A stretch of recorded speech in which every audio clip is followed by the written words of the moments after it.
नमस्कार, आप देख रहे हैं ग्रैंड न्यूज नेटवर्क और मैं हूं आपके साथ सीमा। चलिए अब एक नजर डाल लेते हैं आज की ताज़ा खबरों की ओर। बिलासपुर जिले के कोटा विकास खंड की ग्राम पंचायत टाटीधार और आसपास के इलाकों में अवैध रेत खनन का एक और अमानवीय पहलू सामने आया है। यहां बैगा जनजाति के 7 से 14 वर्ष तक के मासूम बच्चों से मजदूरी कराई जा रही है। इन बच्चों से ट्रैक्टर चालकों और ठेकेदारों द्वारा रेत ढुआई का शारीरिक श्रम लिया जा रहा है, जिससे वे न सिर्फ शिक्षा से वंचित हो रहे हैं बल्कि बाल श्रम निषेध कानून का भी खुला उल्लंघन हो रहा है। बैगा जनजाति के नाबालिग बच्चों को मामूली पैसों का लालच देकर स्कूल से दूर किया जा रहा है, जिससे उनका भविष्य अंधेरे में जा रहा है। ये बेहद ही गंभीर विषय है। जिला कलेक्टर और बाल कल्याण समिति को इन बच्चों के भविष्य को देखते हुए इनकी पहचान कर तत्काल शिक्षा से जोड़े जाने की जरूरत है, ताकि इनका भविष्य अंधकार में होने से बचाया जा सके। साथ ही साथ बाल श्रम कराने वालों पर सख्त कार्रवाई की जाए और बैगा समुदाय के परिवारों को वैकल्पिक और सम्मानजनक आजीविका के साधन उपलब्ध कराए जाए। आपको बता दें कि भारत में 14 वर्ष से कम उम्र के बच्चों से मजदूरी कराना कानूनन अपराध है और इसके लिए नियोक्ताओं को जेल व जुर्माने की सजा हो सकती है। अब सवाल यह है कि क्या प्रशासन समय रहते इन मासूमों को उनका बचपन और शिक्षा का हक लौटा पाएगा या यह मामला भी फाइलों में ही दबकर रह जाएगा। ग्रैंड न्यूज के लिए राहुल ठाकुर की खास रिपोर्ट। बिलासपुर में अतिरिक्त मुख्य सचिव एवं जिले के प्रभारी सचिव मनोज कुमार पिंगुआ के दौरे में विकास कार्यों की व्यापक समीक्षा की गई। एसीएस पिंगुआ ने अधिकारियों की बैठक में सुशासन को सतत प्रक्रिया बताते हुए सभी विभागों को योजनाओं के मानक सूचकांक हासिल करने पर जोर दिया।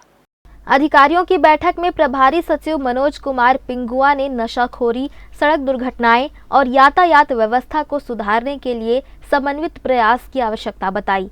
साथ ही एक पेड़ मां के नाम अभियान में जन भागीदारी बढ़ाने के निर्देश दिए। बैठक के बाद एसीएस पिंगुआ ने शहर के विभिन्न विकास कार्यों का निरीक्षण भी किया। उन्होंने अरपा किनारे स्मार्ट रोड, पचरी घाट व शिव घाट परियोजनाओं के अलावा बिलासा ताल सौंदर्यीकरण कार्य का जायजा लिया। कार्यों को गुणवत्ता के साथ शीघ्र पूर्ण करने के निर्देश दिए। ट्रैफिक व्यवस्था सुधारने के लिए वैकल्पिक मार्गों की योजना की भी समीक्षा की गई। इसी कड़ी में बिलासपुर के कछार में कंप्रेस्ड बायोगैस प्लांट स्थापना के लिए भारत पेट्रोलियम कॉर्पोरेशन लिमिटेड, नगर निगम और छत्तीसगढ़ बायोफ्यूल विकास प्राधिकरण के बीच त्रिपक्षीय समझौता संपन्न हुआ। करीब 100 करोड़ रुपए की लागत से बनने वाला यह संयंत्र प्रतिदिन 5 से 10 मीट्रिक टन बायोगैस का उत्पादन करेगा। इससे न केवल जैविक खेती को बढ़ावा मिलेगा बल्कि ग्रीन हाउस गैस उत्सर्जन में कमी और पर्यावरण संरक्षण को भी बल मिलेगा। कोनी में इंटीग्रेटेड एनर्जी यूनिट के माध्यम से बायोगैस रिफिलिंग और इलेक्ट्रिक वाहन चार्जिंग की भी व्यवस्था होगी। ग्रैंड न्यूज के लिए राकेश मिश्रा के साथ राहुल ठाकुर की रिपोर्ट। बिलासपुर के वार्ड क्रमांक 47 मोपका में उचित मूल्य की राशन दुकान में गड़बड़ी उजागर होने के बाद दुकान को 2 दिन से बंद किया गया है। संचालक द्वारा गरीबों के राशन, चावल, शक्कर में गफलत सामने आई। फजीहत के बाद खाद्य नियंत्रक ने जांच की बात कही, लेकिन मंगलवार से सोसाइटी का पट ही बंद कर दिया गया। कार्डधारी गरीब राशन के लिए सुबह शाम भटक रहे हैं। आरोप है कि संचालक ने पेटी कॉन्ट्रैक्टर की तर्ज पर कई सोसाइटियों का संचालन अपने हाथ में ले रखा है। नियमों के मुताबिक एक संचालक एक ही सोसाइटी चला सकता है, मगर नेताओं के संरक्षण में अफसर आंखें मूंदे बैठे हैं। नतीजन संचालक सीपत रोड स्थित एक और दुकान भी चला रहा है। कई उपभोक्ता 3-4 महीने से राशन न मिलने की शिकायत कर रहे हैं, लेकिन उनकी सुनवाई नहीं हो रही। न जनप्रतिनिधि ध्यान दे रहे हैं, न ही अधिकारी कोई ठोस कार्रवाई कर रहे हैं। शक्कर भी नहीं मिले है और कई बार आवे तो एंट्री हो जाए तो बावजूद भी नहीं दे करें। चावल कई बार बोल चुके हैं नहीं दे, फिर भी दे। एक बार बोली से तो 20 कार्ड लेते थे, नहीं 20 कार्ड ले ज़्यादा नहीं लेते। इसी कार्ड में चावल मिली, पिछले एंट्री थे का नहीं देते। अभी की नया 3 महीना जो आते इतने बस मिल ही बोला थे, बाकी के नहीं देते, बाद में मिल ही बोला थे। सुबह के बजे का सुबह तो 7:30 बजे का आए हैं, अभी तक 9 बजे तो खुद आई से आए हैं। हाँ, और जमा सुबह 5 बजे को होते कार्ड है, लेकिन टाइम बता रहे थे 8 बजे के, आई से खुद 9 बजे भी है। ये राशन दुकान से राशन हर महीना मिल रहा है कि नहीं मिल रहा नहीं मिल रहा है। है? और क्या दिक्कत आ रही है? दिक्कत बस ऐसे एंट्री करवा लेता है, अगले बार आना 2 तारीख को आना, 5 तारीख को आना, ऐसे घुमा देता है। फिर दूसरा महीना आता है, उसी महीने हम जाने से फिर उस महीने को दे देता है, उसको पेंडिंग रख देता है, फिर बाद में बुलाता है, फिर नए महीने को दे देता है, उसी में क्लियर पड़ा रहता है। तो इससे मतलब 3-3, 4-4 महीने का राशन नहीं मिलता? हाँ, और ज़्यादातर बंद ही रहता है क्या ये? हाँ बंद रहता है। 2 महीना 3 महीने में देता है, पेंडिंग में। अभी 4 महीना पहले का है, फिर भी नहीं दे रहा है। बहुत टाइम में देता है। शक्कर तो आता ही नहीं है, एकदम नहीं की बदौलत है ऐसा। ये राशन दुकान नियमित खुलता है? खुलता तो है लेकिन चावल ही नहीं रहता है, कोई मतलब का नहीं है। एक दिन आता है महीने में, बस उसी दिन है, बाकी तो हाल चावल ही नहीं रहता है। एंट्री कर करके छोड़ देता है, 3 महीना 4 महीने का पेंडिंग रहता है। और फिर चावल आता है तो इस महीने के ले जाओ, उस महीने के बाद में ले जाना, ऐसे टिप का बस रहता है। यहाँ सर चावल हर महीने पर्याप्त मात्रा में हमको नहीं मिलता है। आएंगे चाहे 1 हफ्ता आएंगे, ले दे के हमको मिलता है। 5-6 दिन से आज मिला है मेरे को। सुबह 5 बजे से आ रहा हूँ और ये आज ले दे के मिला है चावल।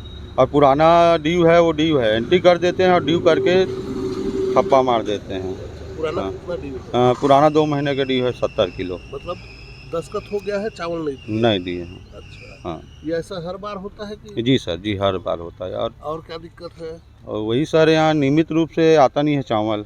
अच्छा, चावल नहीं आता, एंट्री हो जाता है, सबका बात दौड़ते रहे बेचारा। सबसे बड़ा दिक्कत गरीब लोग का है, जिसके पास चावल का वो नहीं है, ना खेत है ना खार, उनको तो और सबसे ज़्यादा आ रहता है। कर आते सर तो आप देखते भीड़ पड़ रहा है यहाँ का, वो को बहुत परेशानी हो रहा है इस सोसाइटी से हमको। बिलासपुर खनिज विभाग द्वारा अवैध रेत के परिवहन खनन को लेकर लगातार कार्रवाई की जा रही है। गुरुवार को खनिज अमले ने जिले के खारून नदी में रेत का अवैध उत्खनन करते कई ट्रैक्टरों को जब्त किया। खनिज अधिकारी रमाकांत सोनी ने बताया कि जिले में अवैध खनिज उत्खनन और परिवहन को लेकर लगातार शिकायतें प्राप्त हो रही हैं, जिसके मद्देनजर खनिज विभाग की टीम कार्रवाई भी कर रही है।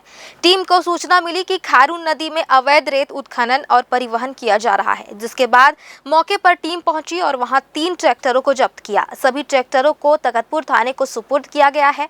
इतना ही नहीं, सीपत क्षेत्र में भी 2 ट्रैक्टरों को अवैध उत्खनन और परिवहन करते पकड़ा गया, जिनके खिलाफ कार्रवाई की गई है। जो खनिज अमला द्वारा जो बिलासपुर खनिज अमला है, वो लगातार जिले में सभी क्षेत्रों में खनिज खनन करने वालों की जांच कर रहा है। अभी कल खारून नदी क्षेत्र में शिकायत प्राप्त हुआ, वहाँ 3 ट्रैक्टर रेत जो है खारून नदी से रेत परिवहन करके पकड़ा गया। इसमें उसको जब्ती कर 2 को रतनपुर पुलिस थाना में और 1 को सीपत पुलिस थाना में सुपुर्द में रखा गया है। पचपेड़ी थाना क्षेत्र में गुरुवार को एक दर्दनाक सड़क हादसे में बाइक सवार युवक की जान चली गई। घटना सुबह करीब 11:30 बजे की है, जब ग्राम लोहराबोर मोड़ के पास जोंधरा की ओर से आ रही तेज रफ्तार पुष्पराज बस क्रमांक CG10 G1281 ने सामने से आ रहे बाइक सवार को जोरदार टक्कर मार दी। बाइक चला रहा युवक हरवंश यादव निवासी ग्राम रेमंड परसदा, थाना मुलमुला, जिला जांजगीर चांपा, मौके पर गंभीर रूप से घायल हो गया। हादसे की सूचना तत्काल राहगीरों ने डायल 112 को दी। मौके पर पहुंची टीम ने घायल को इलाज के लिए मस्तूरी सामुदायिक स्वास्थ्य केंद्र ले जाने के दौरान रास्ते में 108 एम्बुलेंस को बुलाया और उसे शिफ्ट किया गया, लेकिन अस्पताल पहुंचते ही डॉक्टरों ने युवक को मृत घोषित कर दिया।